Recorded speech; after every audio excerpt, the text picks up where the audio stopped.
एक ऐसा अधिकार जिससे कोई भी सरकार से सीधे सवाल पूछ सकता है? जी हाँ, ये मुमकिन है और इस अधिकार का नाम है सूचना का अधिकार अधिनियम 2005। ये वो कानून है जो लोकतंत्र में आम नागरिक की आवाज को असल ताकत देता है।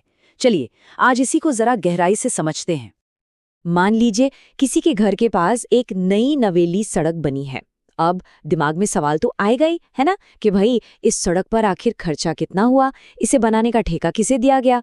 ऐसे ही सवालों का जवाब पाने का जो अधिकार है ना, बस वही है RTI, यानी राइट टू इन्फॉर्मेशन। तो आज हम क्या क्या जानने वाले हैं। सबसे पहले आरटीआई जरूरी क्यों है, फिर देखेंगे कि इसका इस्तेमाल कैसे करना है। अगर जवाब ना मिले तो क्या रास्ते हैं, इसकी कुछ सीमाएं भी हैं, वो क्या हैं, और आखिर में इसे एक मौलिक अधिकार क्यों माना जाता है। तो चलिए, सबसे पहले और सबसे जरूरी सवाल से ही शुरू करते हैं। आखिर हमें आरटीआई की जरूरत पड़ी ही क्यों? तो देखिए, ये जो सूचना का अधिकार अधिनियम है, ये 2005 में आया। अब इससे पहले 2002 का भी एक कानून था, लेकिन कह सकते हैं कि वो उतना मजबूत नहीं था।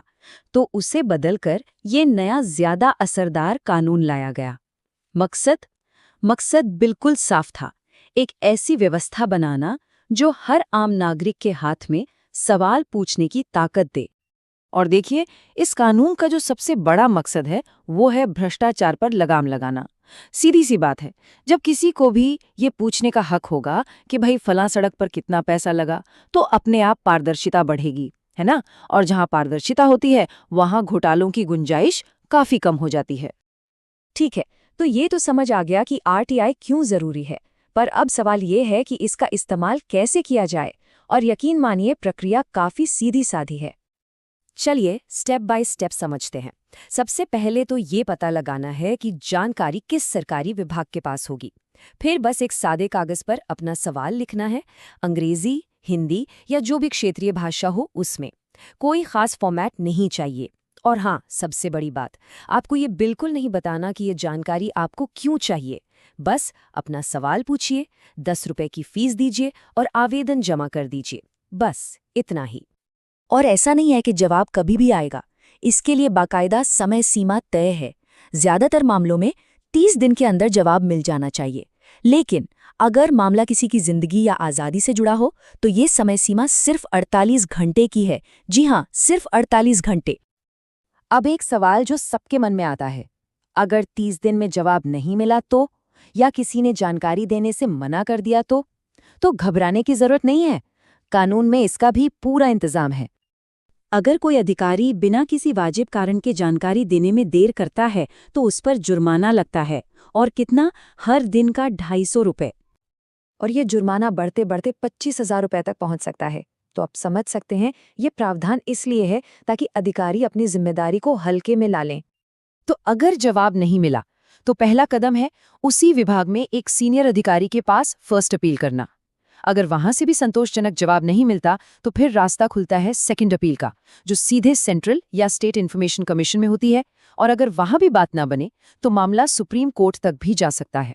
यानी सुनवाई के लिए कई लेवल हैं। अच्छा, आरटीआई एक बहुत ताकतवर कानून है, इसमें कोई शक नहीं। लेकिन इसकी भी अपनी कुछ सीमाएं हैं। मतलब हर तरह की जानकारी नहीं मांगी जा सकती। जैसे कि वो जानकारी जिससे देश की सुरक्षा या अखंडता को खतरा हो, उसे नहीं दिया जा सकता। या कोई ऐसी बात जो किसी कोर्ट ने छापने से मना की हो। कैबिनेट मीटिंग में क्या चर्चा हुई, या फिर विदेशी सरकारों से मिली कोई खुफिया जानकारी, ये सब आरटीआई के दायरे से बाहर हैं। और हाँ, हमारी जो सुरक्षा और खुफिया एजेंसियां हैं, जैसे आईबी, रॉ, बीएसएफ, उनकी जानकारी भी नहीं दी जाती।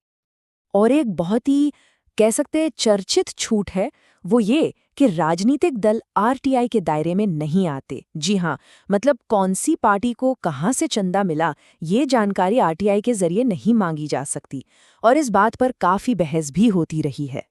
चलिए, अब इस कानून के सबसे गहरे पहलू पर आते हैं। आखिर क्यों ये सिर्फ एक कानून नहीं, बल्कि इससे कहीं बढ़कर है। इसकी सबसे बड़ी वजह है सुप्रीम कोर्ट का एक फैसला। कोर्ट ने साफ कहा है कि सूचना का अधिकार भाषण और अभिव्यक्ति की स्वतंत्रता का ही एक हिस्सा है। अब इसका मतलब क्या हुआ?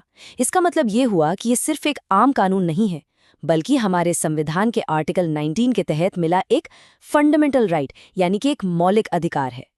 तो आखिर में एक सवाल छोड़ जाते हैं कि किसी भी लोकतंत्र में एक नागरिक के जानने के अधिकार और देश की सुरक्षा की जरूरत के बीच वो सही संतुलन कहाँ पर है, कैसे बनाया जाए? ये एक ऐसा सवाल है जिसका जवाब हर लोकतंत्र को ढूंढना पड़ता है। इस पर सोचिएगा जरूर।